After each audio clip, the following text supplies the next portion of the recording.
Namaste and welcome to another edition of the Bharatvaarta Weekly. I'm Roshan Karyappa. I have with me Neerav Khanodra and Abhishek Paul to run you through the news and events of the week that was. It's been a rather eventful week. We had elections in Meghalaya, Nagaland, and Tripura, and we had fabulous results for the BJP. There were some interesting remarks by Rahul Gandhi at Cambridge University. Then the Supreme Court called for a committee to appoint election commissioners. Foxconn declared plans for a $700 million plant in India, and we have a few highlights from the ongoing Raisina dialogues happening in Delhi. All of this and more on this weekly. If you're a first time visitor to the podcast, we publish episodes on politics, policy, and culture. We do 2 or more episodes every week. Follow, subscribe to us for more such content. And if you are a returning visitor, do consider rating and reviewing us on your favorite platform so more people can discover us. Hey Abhishek, hey Nirav, how's it going? Seems like the Mumbai and Bangalore weather is kind of matching at this point of time. Yes, so there is like a little bit smoggy in Mumbai, but yeah, always good to be back in India. Awesome. So hopefully Nirav and I get to meet each other after years of doing this for the first time, right? So yeah, I'm really looking forward to that. Well, let's move on to the first piece of news. It's 3 out of 3 for BJP in the northeastern states. On March 2nd, the election results in the northeastern states of Meghalaya, Nagaland, and Tripura were announced. The BJP and its allies have won in all 3 states, wiping out Congress and its allies. BJP leaders said that the states have chosen development and reiterated their vision to improve infrastructure and empower the people of these states. Opposition leader Mallikarjun Kharge brushed off BJP's victory and said that these were, to quote, smaller states and that they won't have an impact at the national level. Abhishek, it seems like BJP is further consolidating its position in the Northeast, and it's remarkable because the story was completely different 8 or 10 years back, right? Yeah, quite an impressive performance by BJP and its allies in these 3 elections. If we start with Tripura, I mean, BJP was the incumbent, right, with Manik Saha as the chief minister. He had become the CM middle of the last term, right, where earlier it was Biplab Deb who had won the elections in 2018. So this time there was a bit of a reshuffle in the opposition. There was this new party called TMP, which is called basically the Tipra Motha party, led by Pradyot Deb Burma, who's basically the head of the Tripuri royal family. So they were a new sort of challenger in the space, and they did all right. They got about 13 seats and a 20% sort of vote share. But most of their votes actually came out of the CPM's vote share, right? BJP lost about 4.5% vote share and 4 seats, but still managed to sort of comfortably emerge as the victor here. So pretty solid performance, I would say, by the BJP in Tripura. Coming to Nagaland, right? So Nagaland is where again BJP governs as part of the alliance, right? Called the NEDA, right? And so again, they were sort of reasonably comfortable in winning the state. And finally, in Meghalaya, it's still a little bit sort of contentious. The incumbent CM Conrad Sangma initially submitted about 32 out of 60 seats as his support, but later it seems one of the smaller parties has withdrawn. So right now it's like a very close thing with 30 versus 29 on both sides of the alliances. And yeah, I think that will probably be a little bit of an interesting follow up in terms of who is able to sort of prove their majority in the state. But overall, even the national media is sort of acknowledging the fact that BJP and the NDA has done tremendous amount of development work trying to integrate the Northeast with the mainstream, very good sort of delivery of common goods, welfare. And so, even though it does not fit the common narrative of the BJP as a Hindu, Hindi speaking party, right? It is, I mean, the fact that it is part of the governing alliances in state like Nagaland, which is a Christian majority state, right? The places with very high sort of tribal populations really makes it quite impressive. And I would say that the work of leaders like Himanta Biswa Sarma over the years has definitely sort of paid dividends for the BJP. Yeah, I think he's been the architect of BJP's electioneering in the northeast, right? I mean, especially in Nagaland and Tripura, I think he's done a lot of work there. And what a loss for the Congress, right? I mean, losing such a capable guy, really. In some optimistic news, in a shift away from China, Apple's biggest manufacturer, Foxconn, has planned to invest a whopping $700 million in India. The company is said to have allotted a 300-acre piece of land near Bengaluru. Karnataka Chief Minister, Mr. Baswaraj Bommai, said the new plant will make iPhones and will create 1 lakh jobs. Nirav, this is an amazing development, right? I mean, we talk about India lagging behind on the manufacturing front. This is a very interesting start. Yeah, absolutely. As in, I think compared to the amount of what is the investment in there, right? It is the 1 lakh jobs. I think that is what I'm looking at. Think about the multiplier effect that, so one is there are critics and they are saying that this is screwdriver technology. But what it does is it creates one basic capable set of workforce. And now this workforce, once it gets up, gets skilled, maybe we can do more advanced assembly as well, right? That is one thing. Second, each person who comes in gets employed has like an income which spend and they spend this money within the domestic economy and there's a multiplier effect. Thirdly, this kind of is getting India has a structural trade deficit. So we import more goods than we export. We export a lot more services, and the net balance we're still in deficit is we have a lot of remittances from citizens living overseas, and we have foreigners buying our equities and debt. Right? We are buying our using their capital. So now this is not sustainable. To be fair, so this is one other good way that we kind of use our excess labor, make productive things, which allows us to import things that we don't have. For example, we don't have oil, so we have to import oil. This allows us to import things which we don't have by producing things which other people want, and this is like a really big positive. And see, from perspective of Apple and Foxconn, Apple is an American company. Foxconn is a Taiwanese company. Between US and China, Taiwan and China, there are tensions. And for various reasons, they did put all their eggs in one basket. They are diversifying away. There are some other investment news about investing in Vietnam as well, right? So I think iPhones will be majorly made in India, whereas AirPods and laptops, so MacBooks, etc., will be made in Vietnam. This is kind of Foxconn strategy, and they do want more redundancy.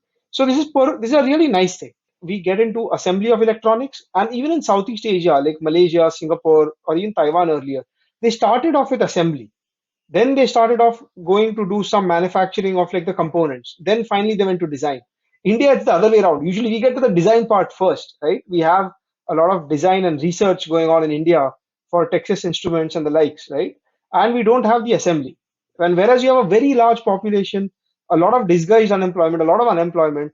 So I think $700 million, yes, that's a great thing. But we see that much inflows, outflows of a few $1 billion in the stock markets, anyways.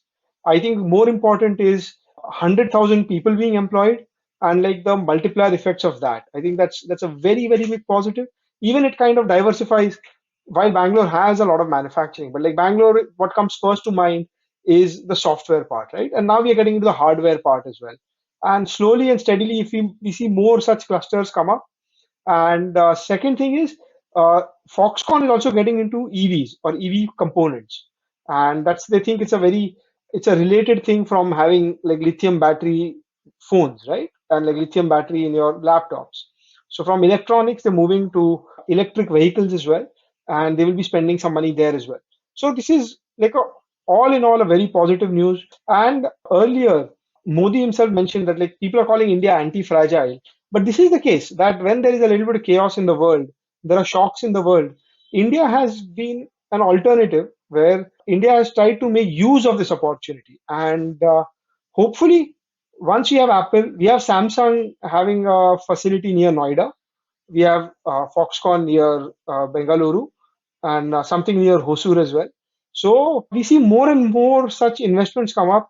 I would be happy if we see each state trying to win in FDI like this and healthy competition, right? and different sectors. We see many more manufacturing companies set up operations in India. So that'll be great. As in, it's the most positive news that I have heard this week. Yeah, I think the other thing also is the fact that this will standardize our processes and everything, right? Because people often talk about, hey, you can't manufacture a certain thing because we don't have the capabilities of, I've heard people say we're not productive enough and so on and so forth, right? But what I think people tend to ignore is the 3 or 4 decade lead that China has had, right, in being able to make this shift, right, starting from the 90s.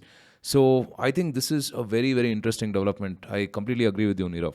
Well, So I'll in just add a few things here. So I think the yeah, news has kind of got muddled about this whole Foxconn thing. So what happened is he visited two states, right? And they have officially they are saying they're not committed to anything, but there were two big visits here, right? First one was actually Telangana, right? And the Telangana. Telangana folks are saying even there is a potential of 1 lakh jobs over the next 10 years. But in Telangana, what they'll do is they will do electronic goods manufacturing, not related to anything of iPhones. their iPhone side. And in Karnataka, as you said, that is one which got a little bit more media, which has this number of about 700 million or something, 700 for iPhone. Again, I think I was just Googling around to see, if there is any firm commitment. So what they are saying is that there's no firm commitment, but these are their plans. So essentially, 100,000 jobs each in both sides, right, is the potential. So only very few news reports carried both of them together. So it's quite an interesting sort of development, right? So hopefully both of these things will work out and it will be very crucial for getting more industrial jobs, manufacturing jobs in India. yeah, and if you consider Foxconn's revenue, right, I mean, 700 million is really chump change for them, to be honest. Well, in another interesting development, the Supreme Court on Thursday said that the appointment of members of the Election Commission of India, ECI, should be done on the advice of a committee comprising the Prime Minister, Chief Justice of India, and the leader of the opposition in the Lok Sabha.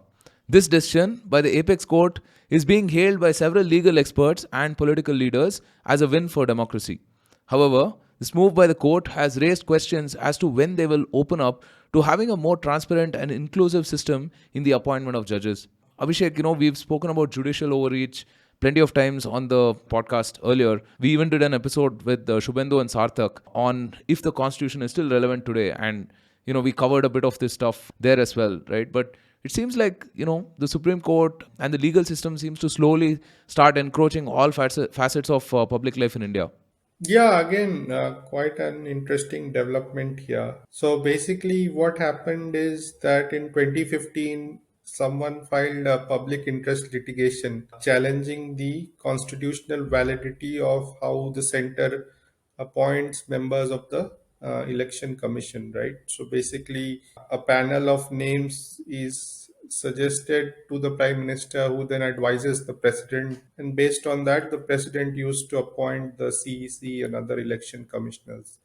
So basically, there was no clear law in the parliament as of today. And so basically, using that loophole, you can say, or that gap, Supreme Court decided that, they will fill in that vacuum by proposing this new methodology, right, where the CGI, along with the prime minister and the leader of opposition, will now be choosing the CEC. Yeah, I mean, it definitely feels like this is yet another example of judicial overreach. But right now, it also seems like it's kind of pretty difficult to push back on, essentially because since the time they have kind of made themselves unaccountable in a sense with by rejecting or calling the NJSC verdict unconstitutional, right? So one of the amusing things for me is that like our present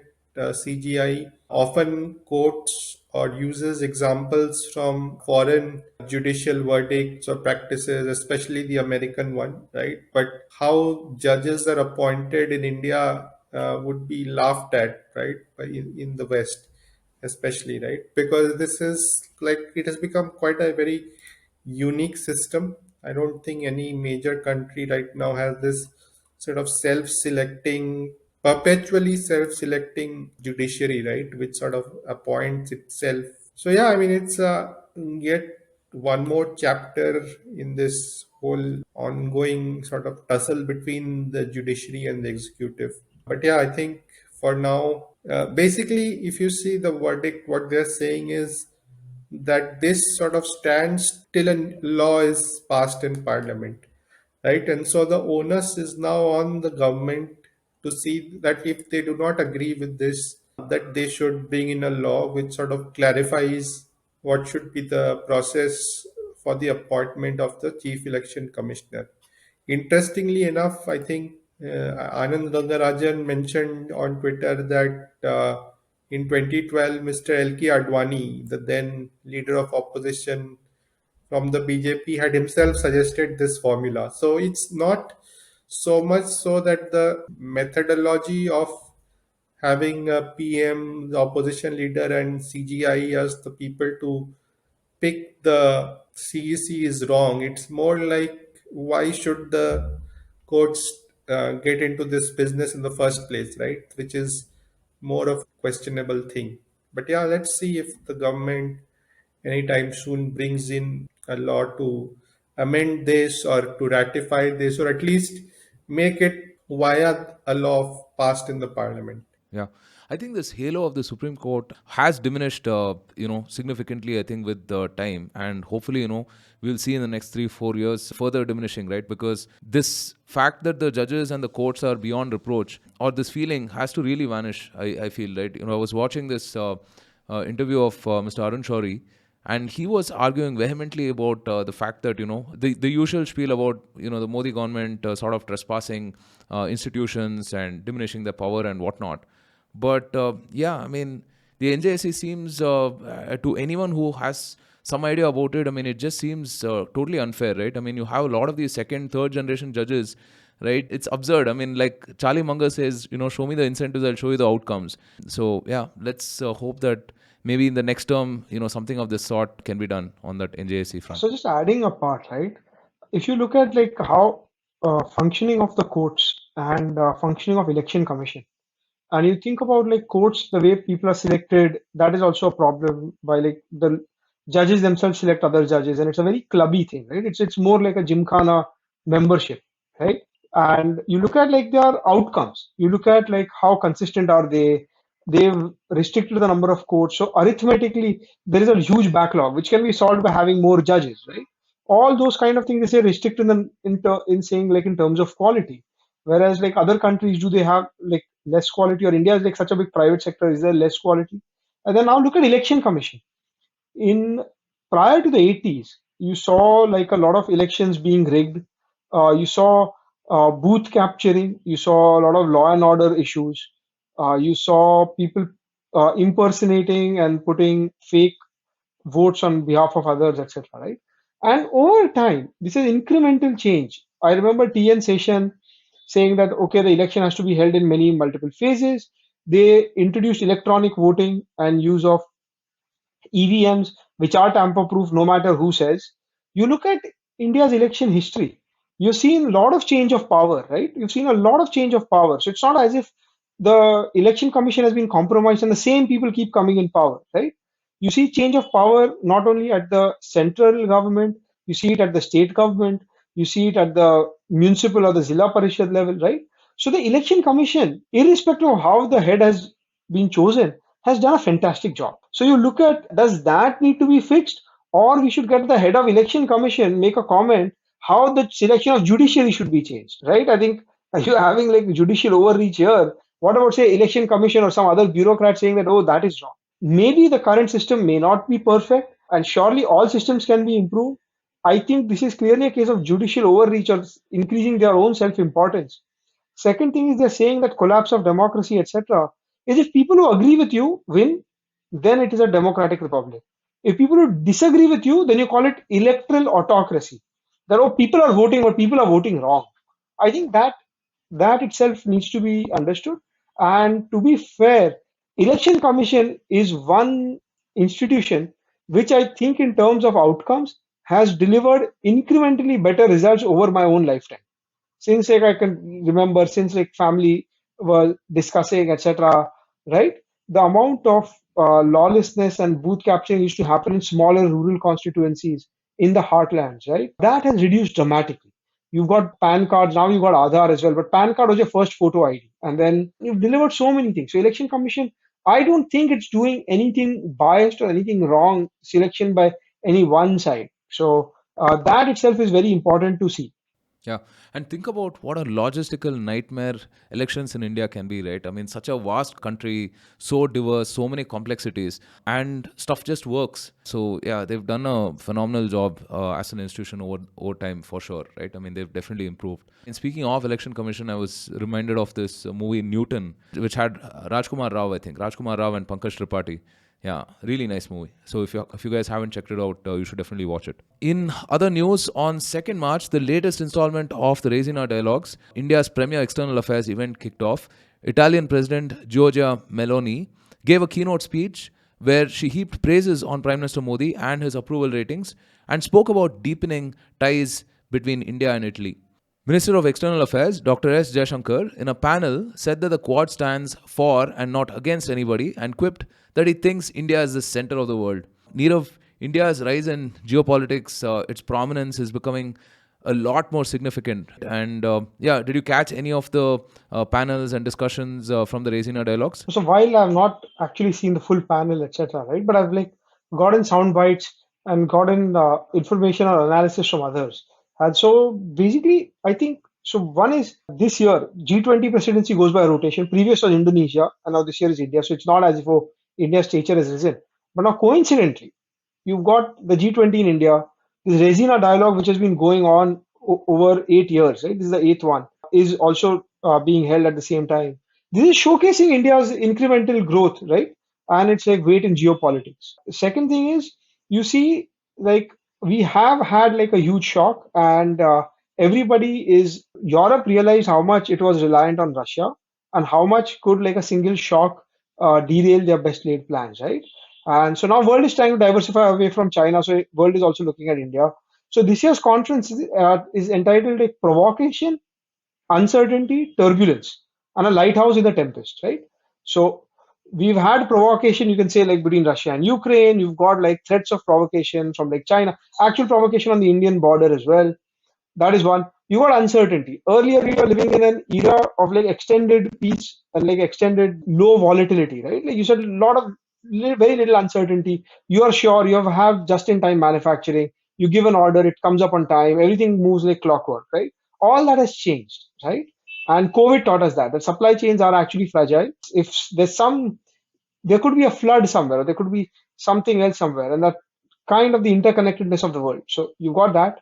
You've got turbulence, you've got a lot of changes. So all of this, and now in this storm, we like to say India is a lighthouse, and we should not be overstating and like being thinking ourselves like too grand. But definitely, can we be like a lighthouse in like this vast ocean, right? Which gives a little bit of guidance. So that is one thing. Second thing is that in the Quad meeting, right? That is India, USA, Australia, and Japan.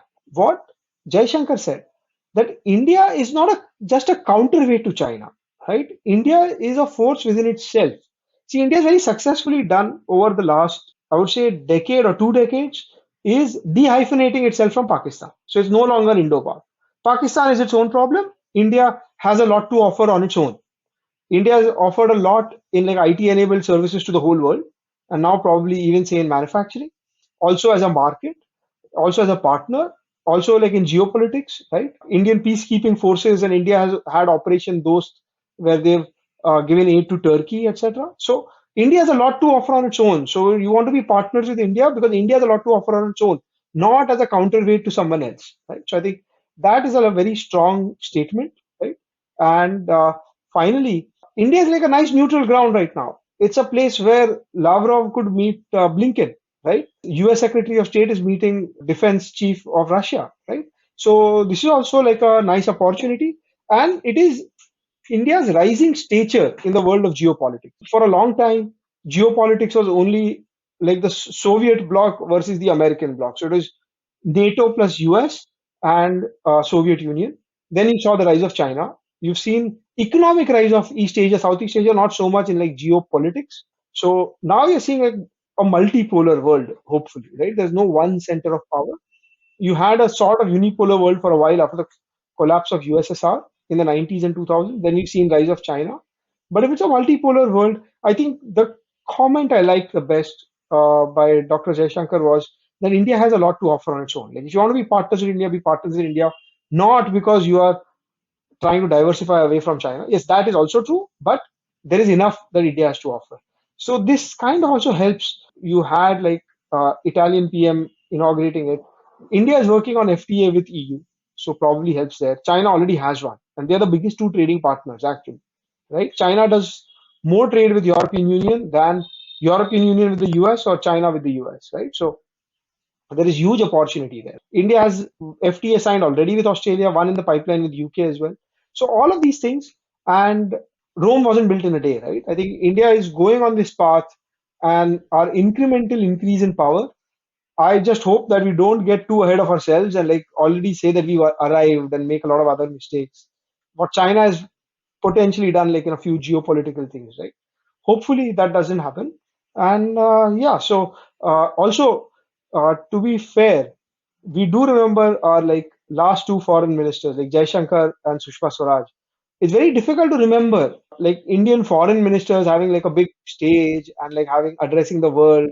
And even for me to remember who was there in UPA or NDA as well, right? At that time, it is very difficult to remember. And now you got a very articulate person who's not a grassroots level politician who's gotten a job from political heft, but a diplomat who has very good strength in foreign policy, and he's been taken over. He's taken over the job as well, right? So that's also like a very good positive, and that's how we are projecting. India is not just Modi. India's got like a whole team around him, right? Like so, that's a very good positive.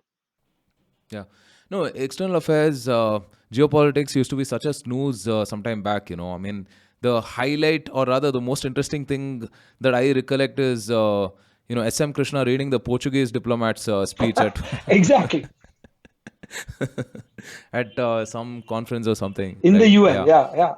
Yeah, in the UN. In fact, our friend Velina Chakarova is also at the Resina Dialogues. She even met Prime Minister Modi, who offered her some feedback and so on. So, interesting stuff all through. Well, finally, earlier this week, Rahul Gandhi gave a lecture at Cambridge University in UK titled Learning to Listen in the 21st Century. In his lecture, he claimed that democracy in India is under attack and once again made the claim of federalism and likened India's union of states to that of Europe and its nations. In his lecture, he also claimed that his phone was spied upon. Well, Abhishek, this lecture circuit of Rahul Gandhi's, right, occasionally happens, and the talking points are kind of shockingly similar, right, each time, which is the whole federalism spiel, or the fact that India is, not really a democracy and things to that effect. And making the case for these things outside of India, right? I mean, I think it's a huge disservice, right, to us. But yeah, what do you make of this? Obviously, he has some advisors who are telling him to say all these things, or maybe he truly believes these are the right things to say. So, equating India more like Europe, right? Where he says basically it's upon the states to discuss and negotiate amongst themselves how to live and all that. Basically, it sounds like he's okay with, few states seceding every now and then, right? Then he talked about obviously the normal Western media talking points about India these days, right? Like Indian democracy is under attack. A lot of people in India under attack. Opposition is under attack. Minorities are under attack. So on and so forth. So on that, it was like pretty standard. And then the more amusing thing was that he said that while walking in Kashmir, he could see the militants looking at him, but they did not sort of attack him. Like that got very amusing. Somewhere else, I think a few days back, again, he talked about how he was able to sort of hoist flags in Kashmir and things like that. I mean, to the normal person, it would sound like he's praising the work done by the central government and Prime Minister Modi or Amit Shah. in making Kashmir more normal, but he does give. So let me just quote something. I have this open, right? So he says, "Those boys over there, they are militants. Now, militants should normally kill me. In that environment, militants should kill me. So I look at them and they are giving me this sort of look, and I am like, okay, I am now in trouble. Like, what?" Like, if you read all this, or I mean, I have not listened to it, but I was just reading the newspaper reports, and it's like, it's very bizarre what all he says. I don't know if he plans to say all this, or it just happens with him, but it was quite a bizarre thing. Like, he said that one interesting thing he said is that Prime Minister Modi may be doing two or three good things, like giving ladies gas cylinders or giving people bank accounts. But in my view, Narendra Modi is destroying the architecture of India. So this is like a new next level of idea of India, right? Yeah. So It's very interesting what their game plan is. Maybe their game plan is that eventually this will work. Maybe if not in 2024, maybe in 2029 this will become a very attractive proposition. I don't know, but it does seem very bizarre from the outside. yeah, so one more thing is what they're trying to do is that they are leaning on like global forces to discredit India or discredit this government. And like it's the people who like we like are winning, then it's fine. Otherwise, it's wrong. Second thing is he did a whole Bharat Jodo Yatra. I think 4,000 odd kilometers, right? You try and see like in non-democracies, how can in the countries that he's comparing India to, an opposition leader is not really allowed to do this. And he was allowed to do this, right? He was allowed to do it as a citizen, as like a politician, as leader of a party. Anybody who wants to do this, conduct like a yatra or a roadshow, etc., is allowed, right? So that itself says that India is a democracy. What Rahul Gandhi is trying to do is looking at discrediting Indian government here. He can't win elections locally, but probably looking to raise funds or something of that sort, gain sympathy overseas. And I don't know if he like. I think yes, if he wants to win elections, probably needs to do more things like campaign locally, right? And there are better ways than calling names to your opponent, right? There are ways in which you can say, what else do you have to offer? What else is your plan, right?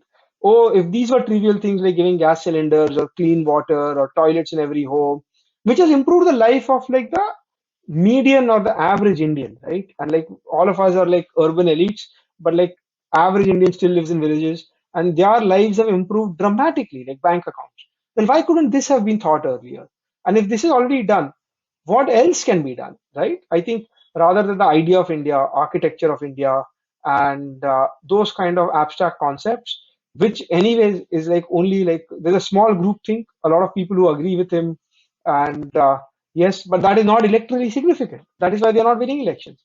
Probably needs to focus more domestically. He's done some of it. This Bharat Jodo Yatra was a part of it, but there also instead of criticizing, he has to show what alternative does he have to offer. Yeah, I think you've pretty much summed up everything. Just a couple of points to add, right? Discrediting the opponent is like table stakes, right? It happens everywhere, really. Even in the US, I mean, politicians routinely sort of show the others, their opponents, as bad rather than themselves as good, right? And it seems to kind of work with varying mileage in different elections, right?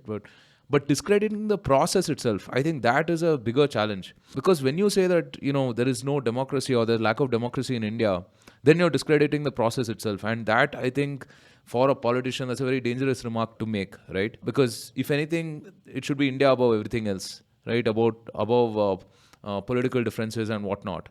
So, yeah, there may be differences on ideologies or policies and so on and so forth. But that is, I think, one unifying factor that not just politicians, that every citizen of India should have, right? So, all right, on that note, we come to the end of this Bharatvaarta Weekly. If you have listened to us until now, do take a moment to rate and review us on your favorite platforms. It really will help more people discover all of this content that we're putting out. Thank you so much for being with us. We are due an episode on the FinTech 2.0 that I mentioned last time. Apologies for that. We couldn't publish it last week. The network was a little patchy, and so we had to do a little bit of AI mastery. So you will hear a bit of a synthetic voice on the episode. Hopefully, I mean, it should be fine. Hopefully, the content makes up for some of these things.